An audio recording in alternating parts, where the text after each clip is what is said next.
예수님, 저희 사복음 수업이죠. 저희 이제 루카복음 세 번째 복음 차례인데요. 마테오, 마르코 복음 다 등록 다 하셨나요? 네. 혹시 다가온 구절도 혹시 카드에다 좀 적어보셨어요? 네. 다가온 구절 카드 받으신 거에 하나씩 적으셔서 나중에 마테오, 마르코 끝나고 나서 내가 이 구절을 마음에 두었었구나 이렇게 보시면 좋을 것 같아요. 오늘 저희 세 번째 복음 루카복음까지 왔는데요. 루카복음에서 저희 시작기도로 보고 싶은 제가 성경 구절을 좀 찾아봤는데 루카복음은 굉장히 많은 이야기들이 많이 있는데 제가 선택했던 구절은 예수님과 자케오라는 구절입니다. 여러분들 직접 화면으로 보지 마시고 성경책 루카복음 19장 보시면서 시작하겠습니다. 성부와 성자와 성령의 이름으로 함께 공독하겠습니다. 예수님께서 예리코에 들어가시고 조금 차차시고 시작할게요. 네, 시작하겠습니다. 예수님께서 예리코에 들어가시어 거리를 지나가고 계셨다. 마침 거기에 자케오라는 사람이 있었는데 그는 세간자이고 또 부자였다. 그는 예수님께서 어떠한 분이신지 보려고 했었지만 눈에 가려 볼 수가 없었다. 키가 작았기 때문이다. 그래서 앞질러 달려가 골고아 강으로 올라갔다. 그곳을 지나시는 예수님을 보려는 것이었다. 예수님께서 거기에 이르러 그를 찾아오시며 그에게 이르셨다. 자케오야, 얼른 내려오너라. 오늘은 내가 내 집에 머물러야 하겠다. 자케오는 얼른 내려와 예수님을 기회에 맞아들였다. 그것을 보고 사람들은 모두 저희가 주인의 집에 들어가 묵는군 하고 투덜거렸다. 그러나 자케오는 일어서서 주님께 말하였다. 보십시오, 주님. 제 재산의 반을 가난한 이들에게 주겠습니다. 그리고 제가 다른 사람 것을 횡령하였다면 내 곡절로 받겠습니다. 그러자 예수님께서 그에게 이르셨다. 오늘 이 집에 구원이 이르렀다. 이 사람도 아브라함의 자손이기 때문이다. 사람의 아들을 믿는 이들을 찾아 구원하러 왔다. 네, 이렇게 자케오 구절로 시작했는데요. 자케오 이 성경 말씀은 루카복음에만 전해지고 루카복음에서 왜 자케오 이야기가 루카복음에만 전해지는지 여러분들 강의를 들으시면 루카복음에서 왜 자케오를 선택했는지 이해가 되실 겁니다. 루카복음은 조금 여러분들 다른 복음서에 비해서 좀 많이 깁니다. 그리고 많이 길기도 하고요. 마테오와 마르코에 나오지 않는 많은 내용이 나오긴 합니다. 그래서 루카복음을 통독하시면서 여러분들 가장 마음 안에서 기억하셔야 될 부분이 뭐냐면 예수님을 하나님의 자비로운 모습으로 표현했어요. 제가 이제 들어가는 말을 이제 설명을 드리는데 이 들어가는 말은 대전교구 김재덕 신부님 강의가 있었는데 그 내용에서 참고를 했습니다. 하나님의 자비로운 모습을 이렇게 전해주고 있는데 그 자비는 그리스 말로는 엘레오스, 히브리 말로는 헤세드, 레헴 이런 단어를 이렇게 쓰여지고 있어요. 그래서 그 히브리 말 중에서 자비라는 단어가 헤세드와 레헴이라고 쓰여지는데 헤세드는 성실함이라는 그 의미로 이렇게 표현이 돼요. 예를 들어서 제가 여기 한 분하고 제가 약속을 했어요. 아드님 그 성경 통독을 끝까지 잘 하시면 제가 나중에 맛있는 식사를 사드리겠다고 약속을 했어요. 근데 그 약속을 했던 사람이 약속을 못 지켰어요. 그런데도 제가 맛있는 식사를 사줘요. 그 식사 대접을 받은 사람 어떤 마음이 들까요? 되게 아마 미안한 마음이요. 근데 그 미안한 마음도 들고 아마 고마운 마음도 들고 할 거예요. 이렇게 만약에 우리가 약속을 지키지 못하더라도 하나님께서 우리를 사랑하고 구원하시는 그런 약속을 해주셨다는 거예요. 내가 죄를 지어도 구원해 주신다. 그래서 하느님이 자비로운 분이시다 이렇게 설명되는 부분이 헤세드 성실함이라는 부분이에요. 그래서 두 번째 부분으로는 그 자비를 레헴이라고도 표현되는데 레헴이라는 단어는 그 의미가 배예요. 구체적으로 이렇게 설명을 드리면 자궁을 의미하고 있어요. 우리 모두는 어머니 뱃속에서 태어났어요. 그 아기가 어머니 뱃속에 있으면 아마 여기 다 어머님들이셔서 다 아실 거예요. 제가 이렇게 들어보니까 아기가 잉태했던 순간부터는 그 어머님들은 모든 신경이 다 아기한테만 간대요. 그래서 어디 산책을 하거나 뭐 청소를 하거나 밥을 하거나 운동을 하거나 하더라도 온 신경이 다 아기한테만 간다는 거예요. 저는 잘 모르겠지만 어머님은 다 아실 거예요. 그래서 계속 그렇게 마음이 온 신경이 아기한테만 가는 거예요. 그래서 이렇게 하느님께서도 그 어머니가 아기를 생각하듯이 우리를 이렇게 정말 마음 다해서 끝까지 생각하신다는 모습 이렇게 보시면 될 것 같아요. 그래서 두 가지 포인트가 있는데 하느님께서는 우리가 약속을 못 지키시더라도 약속을 지키는 하느님의 모습, 그리고 내가 부족하고 나약해도 나를 살리기 위해서 끝까지 노력하시는 하느님의 모습을 볼 수가 있어요. 그래서 전체적으로 저희가 루카복음에서 이제 들어가려고 하는데 오늘 제가 처음에는 루카복음서의 예수님은 어떤 분이신지 이렇게 설명드리고 다음에 루카복음서의 구체적인 세부적인 내용들을 쭉 설명드릴 거예요. 그래서 루카복음서에서 가장 중요한 부분은 마테오에서 전하는 예수님이 계셨고 마르코에서 전하는 예수님이 계셨어요. 루카복음만이 전하는 예수님의 모습이 어떠한 것인지 여러분들이 그 부분을 아셔야 이번 강의에서 의미가 있을 것 같아요. 그래서 루카복음에서 예수님이 어떤 분이신지 여러분들께 설명을 드리도록 하겠습니다. 루카복음의 예수님은 하느님의 사랑을 보여주는 자비로우신 예수님인데요. 예수님께서는 당신 자신을 가난한 사람들과 동일시하셨어요. 예수님께서 가난한 사람들과 동일시하셨는데 태어나신 곳이 굉장히 이제 부유한 집에서 태어났으면 동일시가 안 되는 거예요. 그래서 예수님께서 태어나신 곳은 화면에서 이렇게 보여지는 대로 가축이 있는 마국간 부유에서 이렇게 태어나셨어요.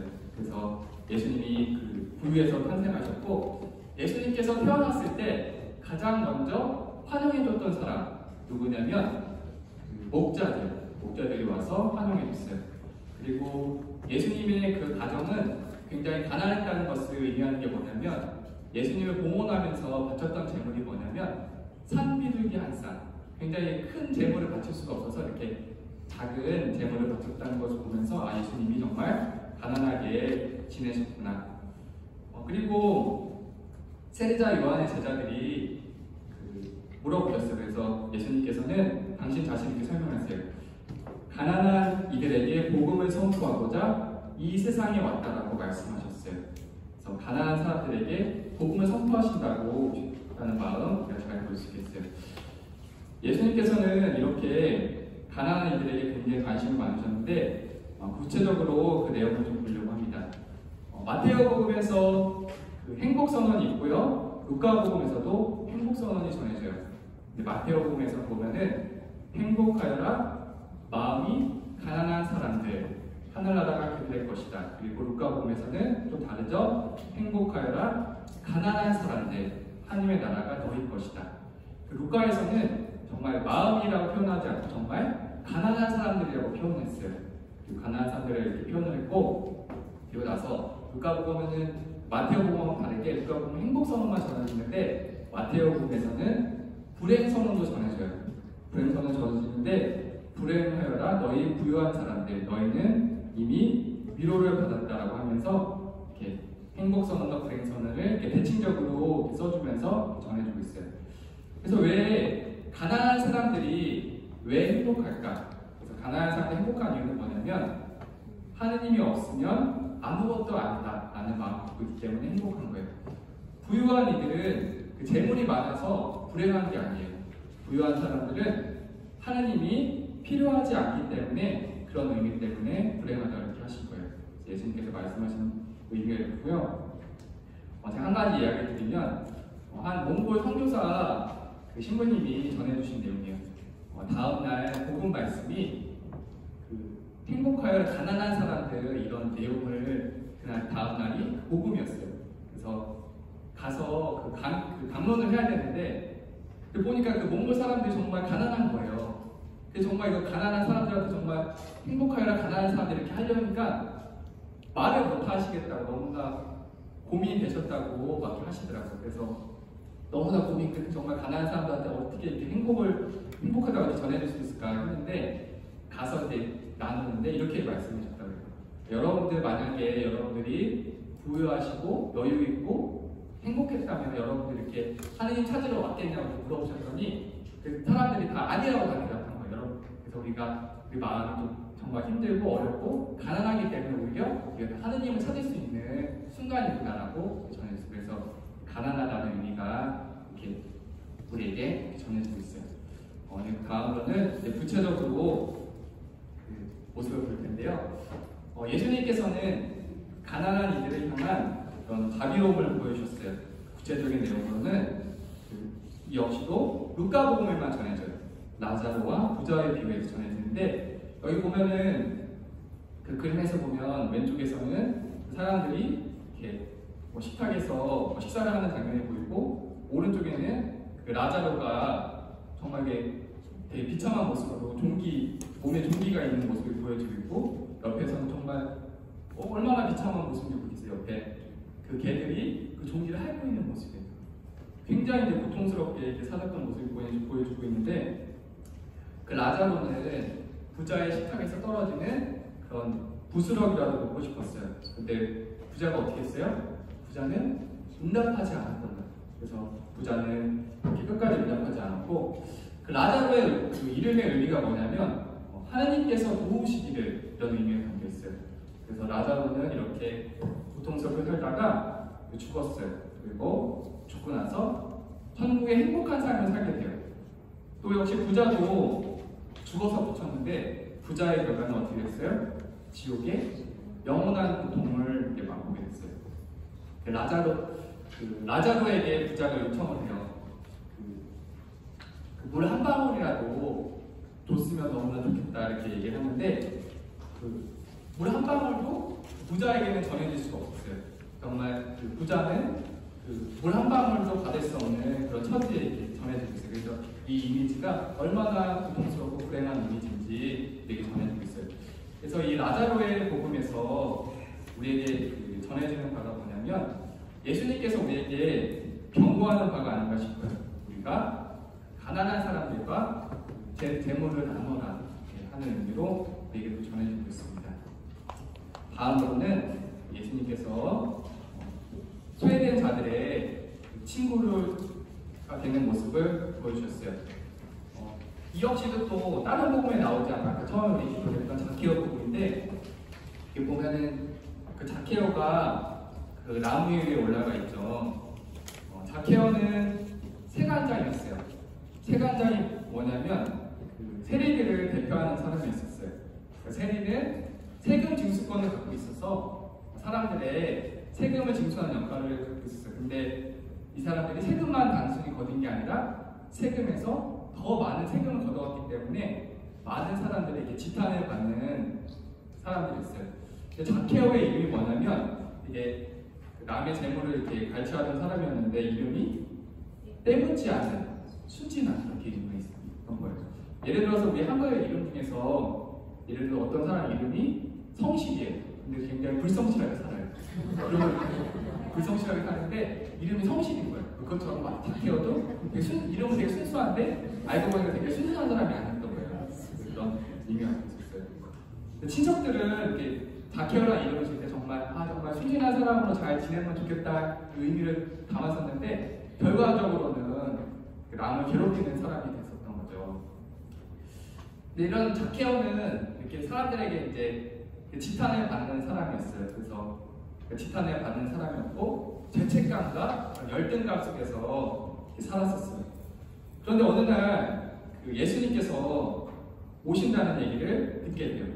예수님께서 오신다는 얘기를 듣고 나서 그 자케오 역시도 예수님을 너무나 보고 싶었던 거예요. 예수님을 보고 싶었는데 왜 못 봤어요? 키가 작았는데 군중에 가려서 예수님을 볼 수가 없었어요. 그래서 너무나 자케오는 예수님 보고 싶으니까 바로 어떻게 했어요? 나무 위에 올라갔어요. 나무 위에 올라가서 예수님을 꼭 보고 싶은 마음, 이렇게 그림에 보이시죠? 그 자케오가 예수님을 딱 보고 있는데 예수님께서 자케오에게 바로 말씀하세요. 여러분들 그 프린트물에서 예수님께서 말씀하신 거 한번 읽어보시겠어요? 자케오야, 얼른 내려오라. 오늘 내가 네 집에 머물러야 하겠다. 예수님께서 이렇게 자케오를 부르시면서 이렇게 내려오게 됩니다. 그래서 이 자케오는 이 순간에 많은 사람들에게 계속 지탄받는 역할을 했었는데 예수님께 사랑받고 용서받는 체험을 하게 돼요. 그리고 나서 자케오는 바로 변화되는 모습을 보여줘요. 같이 읽어볼까요? 보십시오, 주님, 제 세상의 발을 가난한 이들에게 주겠습니다. 그리고 제가 다른 사람 것을 명령하였다면 내 목소리로 하겠습니다. 그리고 복음의 마지막에서는 또 이렇게 전합니다. 사람의 아들은 잃은 이들을 찾아 구원하러 왔다. 많은 사람들은 예수님께서 죄인의 집에 머문다고 계속 투덜거렸어요. 어떻게 예수님께서 죄인의 집에 머물지? 투덜거렸는데 예수님께서 우리에게 보여주고 싶은 그 사랑이 이거예요. 죄인에게도 하나님의 사랑을 보여주는 그런 모습을 보여줘요. 예수님의 자리가 결국 그 한 사람을 바꿨습니다. 사람을 바꿔서 가난한 사람들에게 재물을 나누는 사람으로 바꾸는 그 모습을 보여줘요. 그래서 예수님을 정말 사랑하는 모습, 그리고 예수님과의 만남을 통해서 변화되는 모습을 보게 됩니다. 다음으로는 그 원수에 대한 사랑이 나오는데요. 지금은 여러분들 한번 루카복음 여러분들 10장을 펴보시겠어요? 10장? 루카복음 10장 25절을 보시기 바랍니다.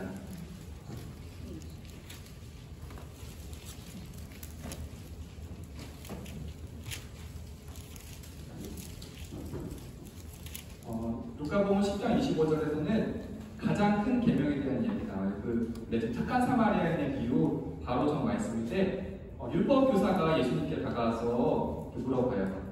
제가 무엇을 해야 영원한 생명을 받을 수 있습니까? 라고 물어봤더니 예수님께서 율법 교사에게 질문을 던져요. 율법에 무엇이라고 쓰여 있느냐? 너는 어떻게 읽었느냐? 라고 물어봐요. 그랬더니 율법 교사가 대답을 해요. 내 마음을 다하고 내 목숨을 다하고 내 힘을 다하고 내 정신을 다하여 주 너의 하나님을 사랑하고 내 이웃을 너 자신처럼 사랑해야 한다 하였습니다. 라고 대답해요. 예수님께서는 그렇게 하여라 라고 이렇게 말씀하세요. 그때 율법교사가 이렇게 말을 듣는 다음에 그 이웃을 사랑해야 되니까 예수님한테 물어보는 거예요. 누가 저의 이웃입니까? 라고 이렇게 물어봐요. 율법교사는 당연히 자신의 이웃은 당연히 내 동포인 유다인들만 내 이웃이다 이렇게 생각을 했었어요. 근데 그렇게 생각을 했었는데 예수님께서는 그게 아니라는 것을 보여주려고 착한 사마리아인의 비유를 이렇게 말씀하세요. 그래서 처음에는 유다인이 당연히 생각했을 거예요. 사제나 레위인 중에서 도와줄 거다라고 생각을 했는데 결국 도와주지 않고 유다인과 가장 원수였던 사마리아인이 그림에서처럼 이 사람을 도와주는 모습을 우리는 알 수 있게 됩니다. 그래서 유다인들은 이 착한 사마리아인의 모습을 보면서 굉장히 이걸 받아들이기 힘들어해요. 예수님께서는 말씀하시는데 사마리아인이 이 사람을 위해서 2데나리온을 더 들여서 이렇게 돌봐달라고 여관 주인에게 말하고 2데나리온에 대한 비용은 약간 24일 정도의 비용이었던 것 같아요. 이렇게 얘기하고 예수님께서는 율법교사가 스스로 답을 찾을 수 있도록 율법교사에게 질문을 던져요. 그 질문을 던진 성경 말씀 같이 한번 읽어보겠습니다. 이 세 사람 가운데에서 누가 너를 만난 이웃이 되어 주었다고 생각하느냐? 율법교사는 당연히 사마리아인이잖아요. 사마리아인이라고 말하기 싫어서 어떻게 얘기하냐면 그에게 자비를 베푼 사람입니다. 이렇게 얘기하면서 이렇게 얘기를 해요. 그리고 예수님께서는 가서 너도 그렇게 하여라라고 얘기를 해요. 그래서 예수님께서는 착한 사마리아인의 비유를 통해서 모든 사람이 우리의 도움이 필요한 사람이다. 그리고 원수까지도 우리가 사랑을 해야 된다. 이 말씀을 우리에게 보여주고 계세요. 예수님께서는 그리고 그 원수에 대한 사랑에 대해서 이렇게 말씀해 주시고 나서 다음에 얘기해 주신 게 뭐냐면 죄인들의 친구다. 예수님 당신은 죄인들의 친구라는 모습을 이렇게 말씀해 주시는데 그 많은 사람들이 루카복음서 15장을 복음서 전체의 핵심이라고 이렇게 말하고 있어요. 그래서 하나님의 크신 자비와 회개와 죄인들을 보면서 하나님께서 기뻐하시는 이 세 가지 비유가 전해지고 있어요. 15장 이렇게 말씀을 보면은 15장 펴보시겠어요? 15장 보시면 첫 번째 나오는 비유가 뭐예요? 대차진. 그 옆에 보면은 그 마테오라고 써 있죠. 그 마테오의 그 대차진 양의 비유가 그럼 나오는 거예요. 다음은 대차진 은전의 비유, 그리고 대차진 아들의 비유. 그러니까 그 돌아온 탕자라고 잘 알고 있는 대차진 아들의 비유가 나와요. 근데 보면은 마테오에서는 대차진 양의 비유만 이렇게 딱 전했는데 루카복음에서는 두 개가 더 나오는 거잖아요. 그래서 루카복음에서 이제 여러분들 보시게 되면 강조하는 포인트가 더 있는 거예요. 즉 예수님께서 죄인들의 친구라는 개념을 더 잘 얘기해 주시기 위해서 마테오복음에 그 마테오, 마르코, 요한에 나오지 않는 대차진 은전의 비유, 대차진 아들의 비유를 설명해 주시는 거예요. 보면 성경 말씀 제목 옆에 뭐 다른 그 성경 구절이 없으면 오직 루카에서만 전해지는 것을 우리가 알 수가 있어요. 그래서 되찾은 양, 되찾은 은전, 되찾은 아들 이렇게 세 가지 비유를 우리에게 전해주고 있는데요.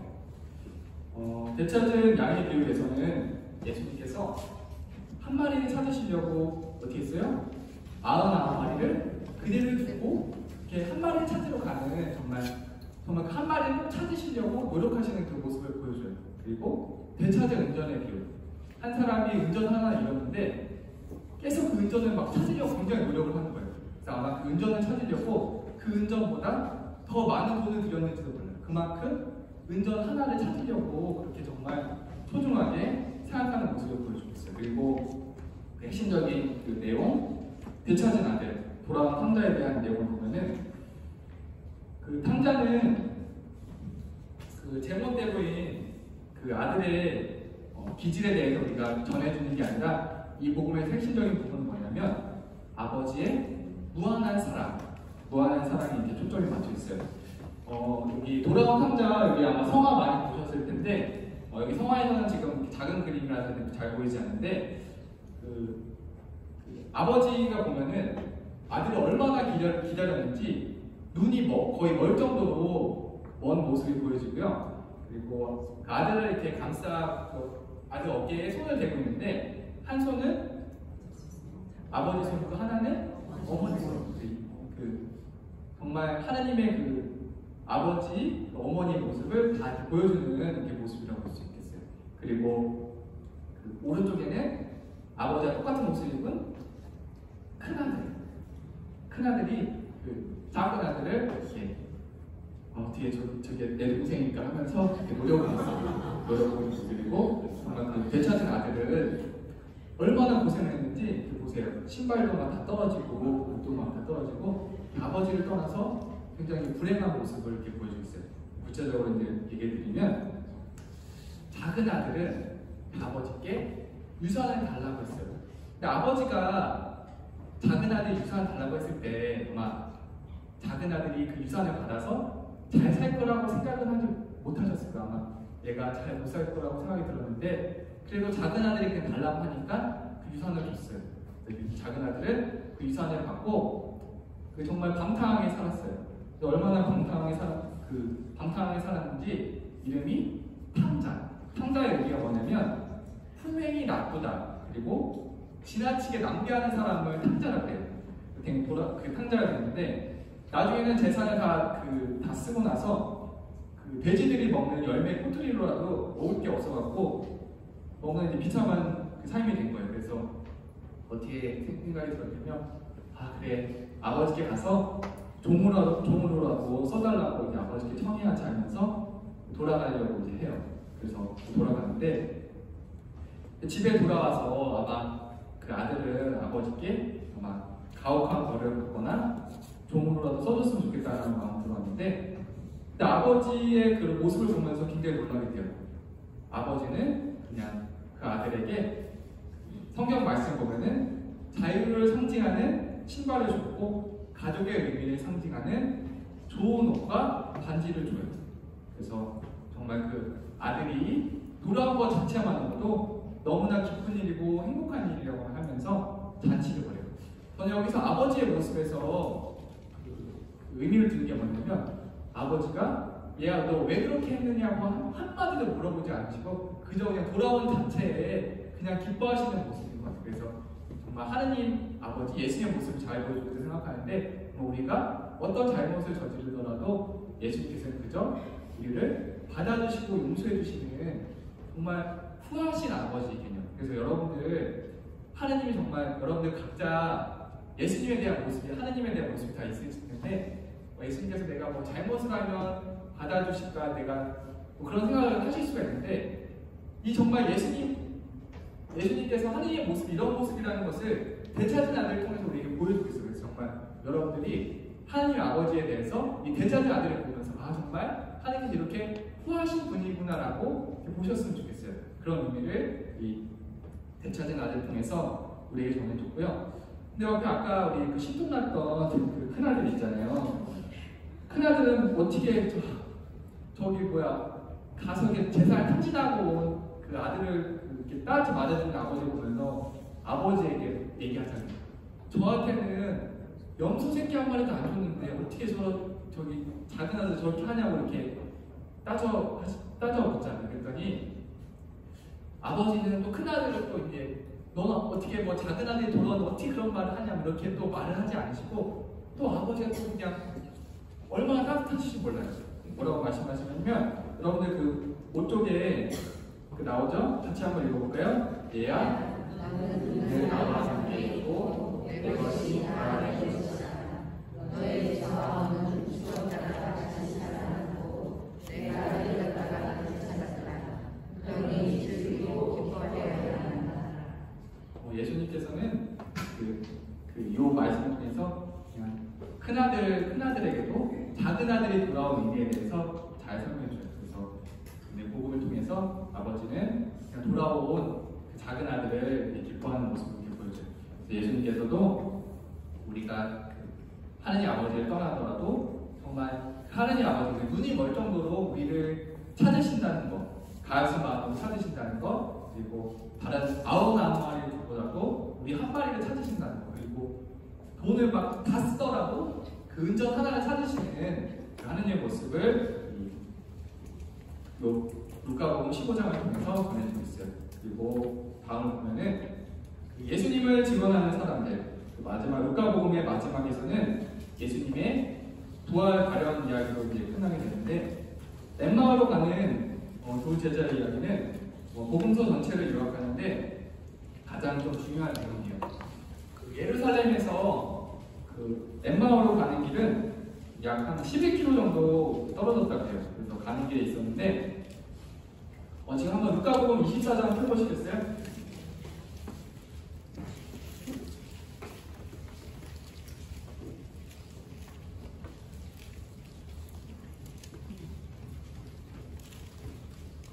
네, 24장 16절 같이 한번 읽어볼게요. 그들은 눈이 가리려 그분을 알아보지 못하였다. 여기 보시면 저기 그림에서 보시면 굉장히 유명한 성화예요. 나무들이 있고 걸어가는 길 안에서 예수님께서 이렇게 손을 대시고 두 명의 엠마오로 가는 두 제자에게 당신을 설명해 주고 계세요. 그 두 제자들은 원래 예수님을 알고 있던 사람들이었는데 예수님이 정말 부활하셨을지는 아직 모르고 있어요. 왜 몰랐냐면 성경 복음에서는 그들의 눈이 가려서 예수님을 알아보지 못했다라고 전해주고 있어요. 그래서 예수님께서는 그 제자들에게 당신 자신에 대해서 이제 설명해 주시는데 26절에서 27절에서 당신 자신에 대해서 이렇게 설명해 주세요. 그리스도는 그러한 고난을 겪고서 자기의 영광 속에 들어가야 하는 것이 아니냐. 그리고 이어서 모세와 모든 예언자로부터 시작하여 성경 전체에 걸쳐 당신에 관한 기록들을 그들에게 설명해 주셨다라고 전해주고 있어요. 예수님께서는 당신이 죽으시고 부활하시고 그런 영광 속에 들어가야 된다는 사실에 대해서 모세와 모든 예언자로부터 시작해서 성경 전체에 걸쳐서 이제 설명해 주셨어요. 저는 여기서 성경 전체라는 그 말씀을 보면서 우리가 성경을 예수님께서 전체를 통해서 제자들에게 설명해 주셨잖아요. 그리고 우리 삶 안에서 또 이렇게 적용이 되는 것 같아요. 예수님께서 제자들에게 성경 전체를 설명해 줬듯이 우리도 만약에 성경 전체를 이렇게 다 보게 되면 엠마오로 가는 두 제자들처럼 그 여정에 우리가 참여하는 것이 아닐까라고 그림을 그려봐요. 그래서 혹시 여러분들 중에서 성경 전체를 이렇게 보시게 되면 엠마오로 가는 두 제자처럼 가는 여정에 함께할 수 있다는 거 기억해 보시면 좋겠어요. 요즘에는 성경 통독에 대한 책들이 굉장히 많이 나와 있기 때문에 여러분들 조금만 마음 먹으시면 성경 통독할 수 있는 책을 통해서 여러분들 성경 전체를 다 볼 수 있다는 거 같이 또 말씀드릴게요. 그리고 이렇게 예수님께서 말씀하시고 나서 그 제자들은 아마 그 마음속에서 그 마음이 타오르는 것을 느꼈고 마지막에는 예수님께 저희와 함께 묵으십시오 하고 이제 집에 들어가요. 그리고 예수님께서 그들과 함께 빵을 통해서 나눠줬는데 그들의 눈이 열려 예수님을 알아보게 돼요. 31절 말씀 볼까요? 그러자 그들의 눈이 열려 예수님을 알아보게 돼요. 아까 처음에는 눈이 가렸었는데 31절에서는 눈이 열려서 예수님을 알아봤다. 그래서 이번엔 예수님께서 당신 자신을 보여주시면서 알아보게 돼요. 그래서 제자들은 32절에서 33절까지 말씀을 보면 이런 말씀을 전해줘요.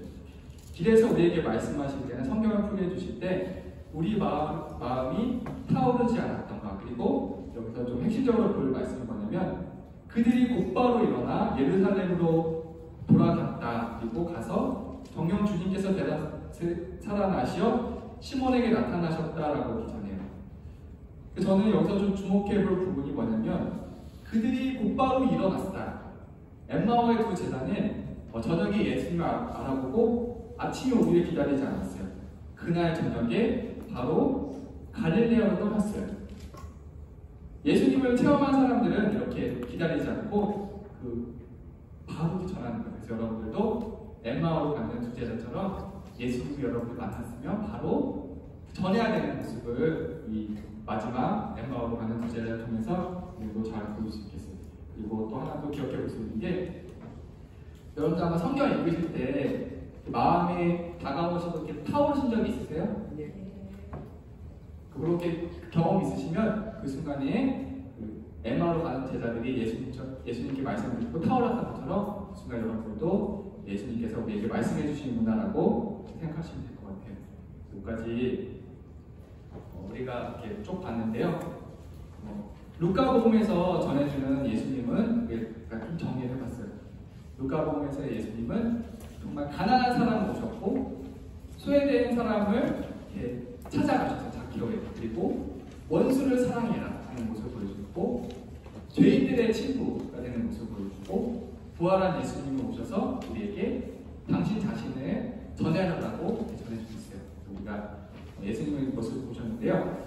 이렇게 예수님의 이렇게 모습을 보셨는데 이렇게 말로만 전하는 것보다 한홍재 목사님이라고 계신데 그분이 이 자케오에 대한 성가를 쓰신 게 있어요. 그래서 그 성가를 한번 들어보면서 자케오에 대한 성가가 예수님하고 이렇게 전해지는 모습이 이렇게 전해지는구나라고 한번 보시기 바랍니다. 제목은 그 나무 아래 거예요.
네, 여러분들 노래 들어보니까 여러분들 올라갔던 나무에서 좀 내려오셔야 되겠죠? 네.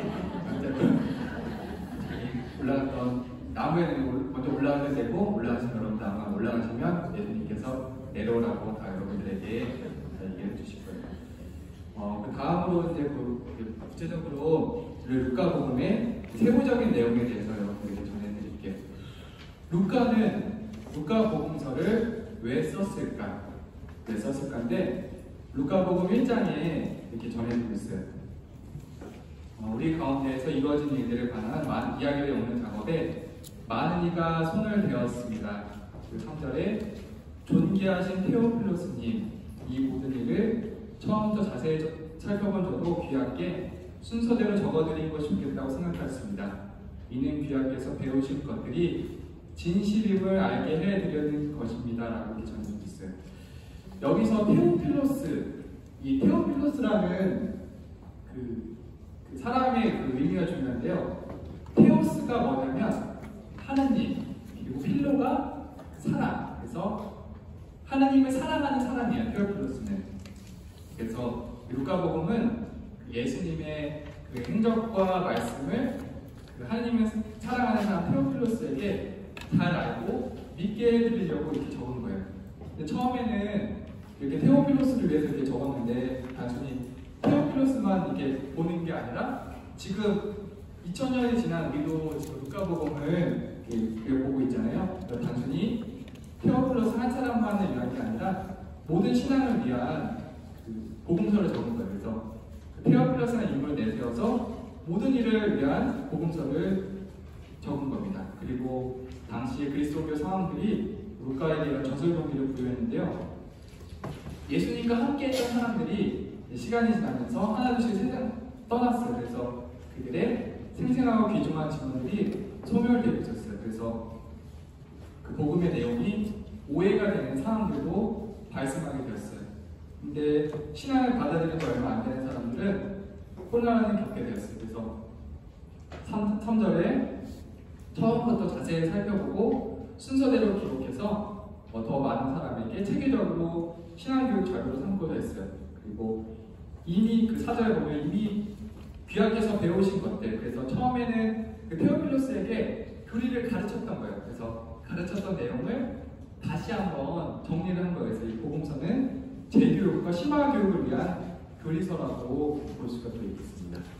다음에 그러면 루카는 누구인가? 전통적으로 그 세 번째 복음서의 저자로 전해지는 루카 복음서의 저자는 이방계 그리스도인으로 보고 있어요. 그리고 그는 가장 많은 어휘를 사용해서 복음서와 그 후속편인 사도행전을 전해줘요. 이 두 개를 합치면은 신약성경에서 얼마나 되냐면 분량이 약 한 3분의 1 정도가 돼요. 그리고 루카랑 사도행전하고는 굉장히 이제 형식과 언어랑 구성 내용에서 굉장히 비슷해요.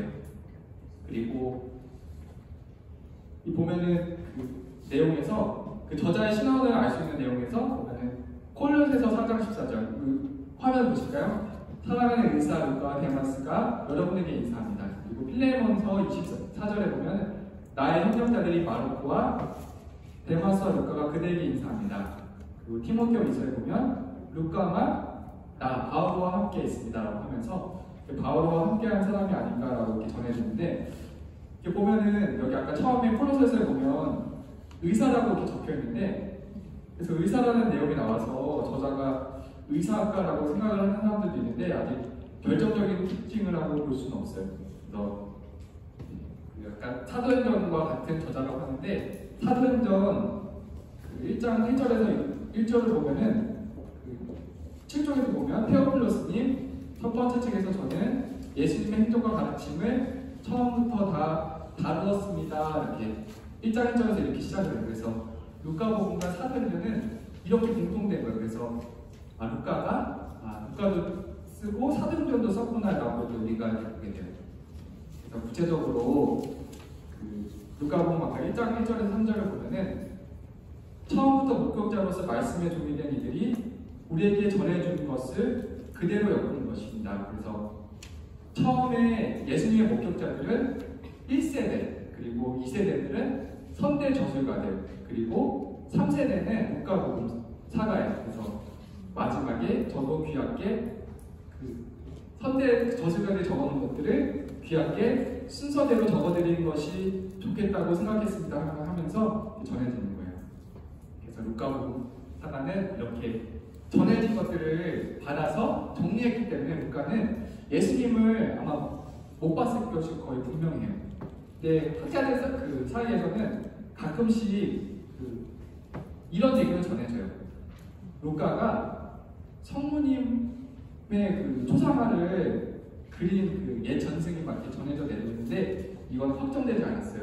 그래서 그 교회에서 그냥 전설처럼 내려온 건데, 그 루카가 마리아의 초상화를 화가가 아닌가라고 전해지는 내용들이 있어요. 그래서 폴란드의 생스토호바의 검은 성모님이라고 하면서 또 내용들이 또 우리에게 전해지는데, 이 성모님이 이렇게 확실하게 이렇게 루카가 그린 거라고 확실하게 볼 수는 없고 그냥 전설로만 볼 수 있을 것 같아요. 루카복음이 이렇게 전해지고 있고, 아까 보면은 루카복음의 그 뒤에 보면은 그 뒤에 그 동물 하나 보이세요? 잘 안 보이시죠? 그 날개가 황소인데 날개가 있네요. 루카복음의 상징은 그 황소예요. 네, 루카복음의 상징이 왜 황소냐면, 루카복음에서는 처음에 세례자 요한의 아버지 지카리아의 희생이 시작됐고 나중에는 예수님의 희생도 되게 강조를 많이 하는 복음이에요. 그래서 루카의 상징에서는 구약의 최고 희생 제물인 그 송아지 또는 황소를 이렇게 보여주고 있는 거예요. 그리고 그 뒤에 8쪽에서 뒤쪽에 보면은 루카복음서가 그 사도행전을 통해서 예수님을 어떻게 설명했는지에 대해서 사도행전에서 쭉 전해주고 있어요. 그래서 사도행전은 성령께서 어떻게 초기 교회를 성장하고 예수님을 증언하도록 인도하셨는지 언급하고 있어요. 그리고 그 사도행전과 루카가 한 권이라고 전해지는 게 뭐냐면, 원래 처음에는 루카복음과 사도행전이 원래 같은 책에 이렇게 묶여 있었다고 해요. 근데 요한복음이 복음서로 이렇게 들어오게 되면서 2세기 말부터 루카복음과 사도행전이 딱 분리가 돼서 루카복음이 나오고 다음에 요한복음 그리고 사도행전이 뒤에 이렇게 전해지고 있어요. 그래서 루카복음과 사도행전은 한 사람이 적었구나라고 이렇게 볼 수 있겠어요. 그 루카복음서는 그럼 누구를 위해서 쓰여졌는가? 그러니까 루카가 이방계 그리스도인이라고 했는데 루카복음서는 그 바오가 설립했던 이방계 그리스도교인들의 교회를 위해서 이렇게 적었던 거예요. 그래서 복음서는 그래서 그 이방인들이 관심을 끌만한 제자들의 그 내용들을 많이 적었어요. 그래서 루카는 유다적인 명칭을 이렇게 바꿨어요. 그래서 유다인들은 랍비라고 해야지 알아들었는데 이방계 그리스도인들이 못 알아들으니까 선생님으로 바꿨고 율법 학자 같은 경우는 율법 교사로 이렇게 바꿔서 복음에서 설명을 하고 있어요. 그래서 주요 인물들을 보면은 주로 등장하는 사람들이 이방인들이 많이 등장해요. 루카복음에서 보면은 그 나병 환자 10사람이 아마 치유됐던 기적 아마 기억나신 분이 계실 거예요. 그래서 치유받았는데 9사람은 어떻게 했어요? 그냥 다 지나가고 한 사람만이 와서 감사하다고 이제 인사를 전하잖아요. 그래서 아마 주요 인물들이 계속 그 이방인들이 나오구나. 그래서 루카복음서는 이렇게 이방인들을 위해서 적은 복음서구나 이렇게 우리가 알 수 있겠어요. 그러면 루카복음서는 그러면 언제 쓰였는가?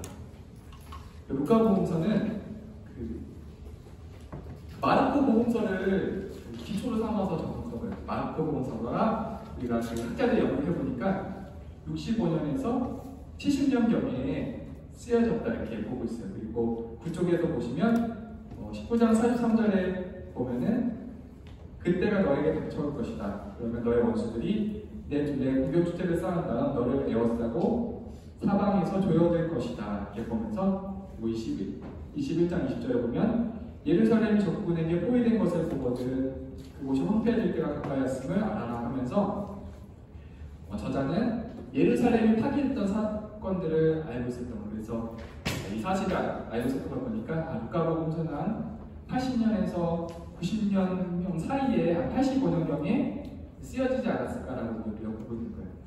그 루카복음서는 어떻게 쓰여졌을까라고 이렇게 보는데 마르코 복음서가 65년, 70년경에 쓰여졌는데 루카복음을 이렇게 보니까 사람들이 마테오, 마르코, 루카복음을 이제 연구를 해보니까 어떤 결론에 이르냐면 굉장히 이제 세계가 되게 공통된 것들이 굉장히 많았던 거예요. 그래서 그 연구를 해보니까 마르코 복음이 가장 먼저 쓰여졌구나. 그리고 루카는 마르코 복음을 보고 썼구나. 보면은 상단에 그 마르코 복음 보이시죠? 그래서 루카가 그 마르코 복음을 받고 보니까 마르코 복음에 나오지 않는 또 공통된 내용들이 있는 거예요. 그래서 아마 그 책이 또 다른 책이 있었을 거라고 추정하는데 그 책을 뭐라고 하냐면 퓨어 문어 예수 어록집이라고 하는 거예요. 그래서 루카가 쓸 때 이 예수 어록집을 보고 썼구나. 그리고 아까 보면은 루카 복음을 보면서 옆에 다른 구절 안 써있는 거 있잖아요. 다 루카 복음만의 고유 사료거든요. 자, 루카 복음을 쓰면서 마르코 복음과 예수 어록인 큐문어 그리고 루카 복음의 고유 자료를 갖고 루카 복음을 썼구나. 그래서 마테오 복음도 마찬가지예요. 마테오 복음도 마르코 복음을 기반으로 하면서 예수 어록집을 갖고 또 마테오 복음의 또 고유 자료를 갖고 썼던 거예요. 마테오 복음도 마르코랑 예수 어록과 마테오 고유 자료를 갖고 쓴 거고 이렇게 썼던 걸로 이렇게 썼구나 이렇게 볼 수가 있겠어요. 근데 보면은 그 마테오, 마르코, 루카 이렇게 보면은 다 이렇게 고유한 자료를 썼다고 이렇게 보면서 이렇게 우리가 알 수 있는 게 보면은 예수님의 탄생 이야기를 보면은 마테오하고 마르코하고 내용이 달라요. 그러면은 마테오는 마테오의 자료를 보고 썼고 루카는 루카 자료를 갖고 썼구나라고 알 수 있어요. 마테오는 예수님 탄생하시는데 누구 관점으로 썼냐면 요셉의 관점으로 썼어요. 루카는 예수님 탄생하는데 누구 관점이에요? 성모님 관점에서 썼던 거예요. 그래서 이렇게 볼 수가 있고요. 여러분들 잠깐 그 마테오복음 1장 1절 한번 보시겠어요? 마테오복음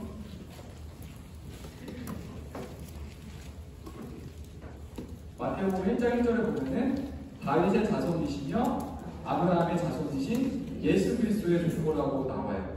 족보라고 나오고 그 루카복음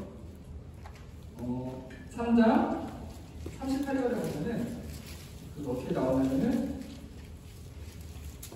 아담은 하느님의 아들이다라고 하면서 루카복음에서는 하느님의 아들임을 강조하는 거에서 족보를 보면서도 마태오는 아브라함과 다윗의 후예라는 걸 강조하고 있고 루카는 하느님의 아들이다라는 것을 강조하고 있구나라고 보면서 루카랑 마르코랑은 마태오랑 루카라고는 고유한 자료를 갖고 썼구나라고 이제 볼 수가 있을 것 같아요. 여러분들 보시면 될 것 같고요. 다음으로는 여러분들 루카복음서 이제 구조를 보실 텐데요. 여러분들 제가 나눠드린 거 그 포스트잇 다 받으셨죠? 네. 아마 이거를 어디다 쓸까 생각하셨을 텐데 지금 이제 쓸 거예요. 지금 여러분들 지금 다 준비하세요? 펜? 네. 제가 한 10개 정도씩 나눴는데 선생님 잘 보시면 돼요. 그 앞에다가 1 쓰시고 머릿말이라고 쓰세요. 1 쓰시고 머릿말. 여러분들 그 포스트잇 중에서 이렇게 노란색과 흰색으로 나눠져 있는 게 있고요. 아예 그냥 색깔 한 색깔로만 되어 있는 게 있어요. 그래서 노란색과 흰 색깔로 되어 있는 포스트잇 받으신 분들은 그 색깔에다가 1이라고 적으세요. 그리고 머릿말. 포스트잇 못 받았어요?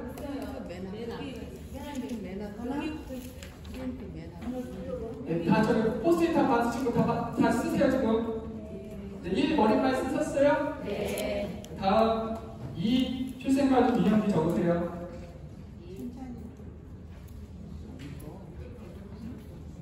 다음 공생활 3 공생활 준비 적으세요.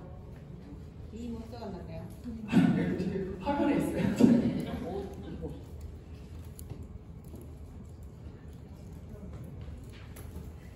4번 갈릴레아 활동률도 적으세요. 5 적고 예루살렘 성경률도 적으시고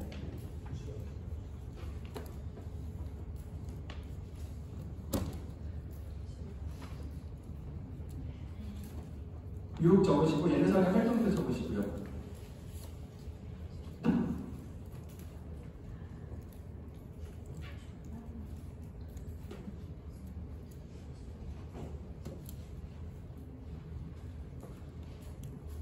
다 적으셨어요?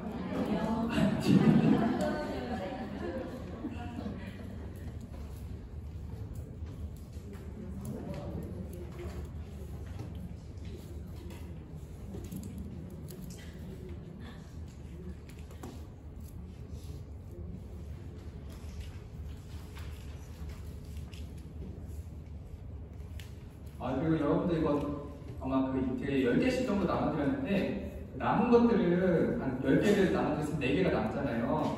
4개는 어떻게 하시냐면 제 성경책을 보시면 그 옆에 보면 포스트잇 붙여지는 게 보이시죠? 여러분들 성경을 읽으시다가 이 구절이 정말 좋았다 하시는 부분이 있으면 이렇게 포스트잇으로 나머지는 표시를 해놓으시면 나중에 기억해놓고 그 구절을 찾아갈 수가 있어요. 그래서 남은 것들은 이렇게 쓰시고요. 그래서 이렇게 쓰셨는데 여러분들 다 어떻게 하니까 감이 오세요? 쓰신 거? 그 책에다가 보면은 지금 1장 1절 앞에다가 뭘 붙여야 돼요? 1번을 붙이시고 1장 5절에다가 빨리 넘어서 빨리 2번 거 붙이시고 여러분들 지금 이거 강의 끝나고 나서 바로 통독으로 들어가셔야 되기 때문에 지금 빨리 붙이셔야 됩니다.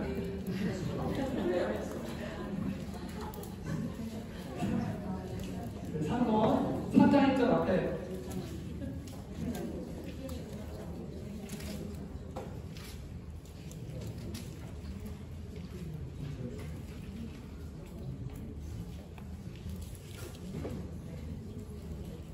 여러분들 이렇게 붙이시면서 들으세요.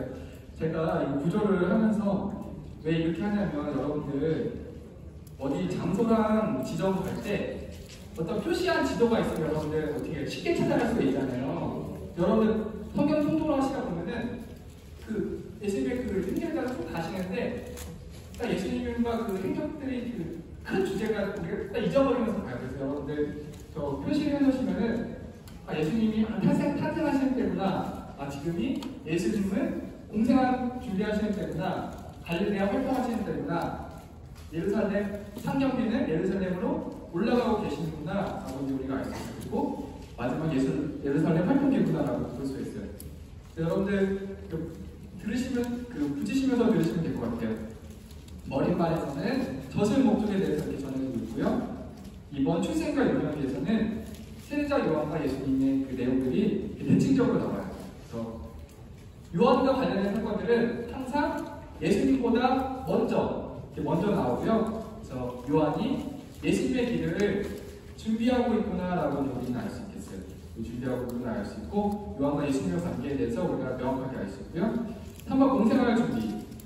요한은 회개의 세례 선포를 했어요. 그리고 족보에서는 예수님이 온 인류의 구원자이심을 전하고 있어요. 그리고 마지막에 예수님께서 광야에서 유혹을 받으셨고, 강하는 예수님을 유혹한 자가 물러가서 나중에 순환 때 그 악마가 다시 나타나는 것을 볼 수 있겠어요. 그리고 4번 갈릴레아 활동기. 갈릴레아에서 활동하는 예수님의 행적을 전하고 있어요. 예수님께서는 나자렛 회당에서 선포하시면서 시작하셨고, 예수님께서는 갈릴레아뿐만 아니라 그 예루살렘을 제외하고 유다의 온 지방을 돌아다니면서 그 활동하셨어요. 그리고 예루살렘 상경기는 루카복음에서 가장 독창적인 구조예요. 루카복음만 여행이라는 구조에 맞춰서 이렇게 전하고 있어요. 그래서 예수님께서 그 갈릴레아에 떠나서 예루살렘 근처에 도착할 때까지 그 여정에 대해서 설명하고 있고, 마지막 예루살렘 활동기, 그 예수님 그 순환하시고 죽으시고 부활하시는 그 내용을 마지막에 전하고 있어요. 그렇게 하시면 될 것 같아요. 다 하셨어요? 네, 빨리 다 하셨네요. 네, 이따가 회복하실 때 도움이 많이 되실 거예요. 네, 그 마지막으로 여러분들 루카복음의 특징을 보려고 하는데요. 그 루카복음의 특징을 보면은 여성들의 특별한 역할들이 드러나요.